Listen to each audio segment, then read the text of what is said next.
Kisah nampan yang jatuh. Pagi hari seringkali menghadirkan pelajaran dari hal-hal yang paling sederhana. Bukan dari buku yang tebal. Bukan dari seminar yang mahal. Melainkan dari sebuah kejadian kecil yang mungkin pernah kita alami sendiri. Seperti sebuah nampan yang terjatuh. Ketika sebuah nampan penuh berisi gelas, piring, atau cangkir terlepas dari tangan, apa yang pertama kali kita dengar? Suara yang sangat keras. Benda-benda berhamburan ke segala arah. Semua orang menoleh. Suasana mendadak menjadi ramai. Lalu muncul satu pertanyaan sederhana. Mengapa benda yang jatuh selalu menimbulkan suara yang keras? Yang jatuh selalu lebih mudah menarik perhatian. Begitu pula dalam kehidupan. Ketika seseorang berbuat baik selama bertahun-tahun, mungkin hanya sedikit yang memperhatikan. Namun sekali saja ia melakukan kesalahan, banyak mata langsung tertuju kepadanya.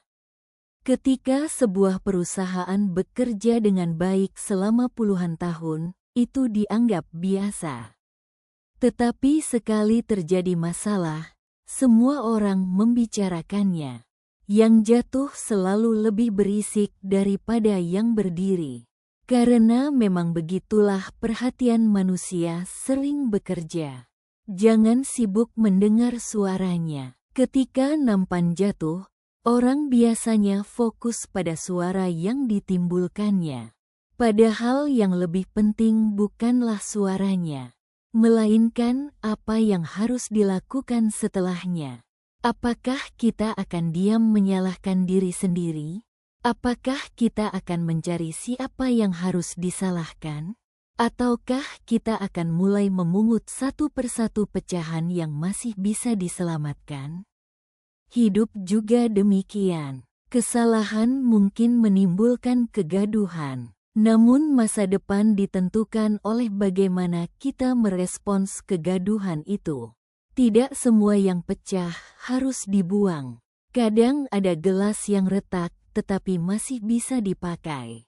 Ada piring yang tergores tetapi tetap berfungsi. Begitu pula manusia. Kita semua pernah melakukan kesalahan. Pernah gagal. Pernah menjatuhkan kepercayaan. Pernah membuat keputusan yang keliru. Namun sebuah kegagalan tidak otomatis menghapus seluruh nilai yang kita miliki. Luka bukan selalu akhir. Seringkali ia menjadi awal dari kedewasaan. Belajar memegang nampan dengan lebih bijaksana. Kejadian itu juga mengajarkan sesuatu. Lain kali, kita akan membawa nampan dengan lebih hati-hati.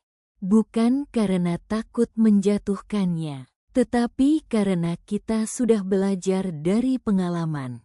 Begitulah seharusnya kita memandang kegagalan.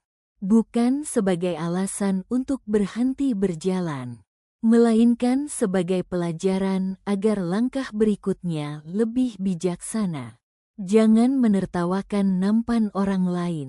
Ada satu kebiasaan yang sering terjadi.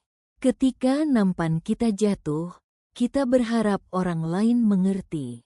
Namun ketika nampan orang lain yang jatuh, kita justru mudah menghakimi. Padahal setiap orang pernah mengalami harinya masing-masing. Hari ketika semuanya terasa berantakan. Hari ketika kesalahan terjadi. Hari ketika beban terasa terlalu berat. Sedikit empati seringkali lebih berguna daripada banyak komentar. Karena hari ini mungkin bukan giliran kita. Tetapi bukan berarti besok tidak akan menjadi giliran kita. Penutup, yang penting bukan nampannya pernah jatuh atau tidak. Tidak ada manusia yang sepanjang hidupnya tidak pernah menjatuhkan nampan. Ada hari ketika pekerjaan berantakan. Ada hari ketika hubungan retak. Ada hari ketika rencana gagal total. Namun hidup tidak diukur dari seberapa sering kita terjatuh. Hidup diukur dari seberapa tenang kita memungut kembali apa yang masih bisa diselamatkan, membersihkan kekacauan yang telah terjadi, lalu melangkah lagi dengan lebih bijaksana. Karena pada akhirnya, suara nampan yang jatuh hanya berlangsung beberapa detik. Tetapi pelajaran yang ditinggalkannya bisa bertahan seumur hidup. Dan mungkin pagi ini, jika ada sesuatu dalam hidup yang terasa jatuh dan berantakan, jangan hanya mendengar bunyinya.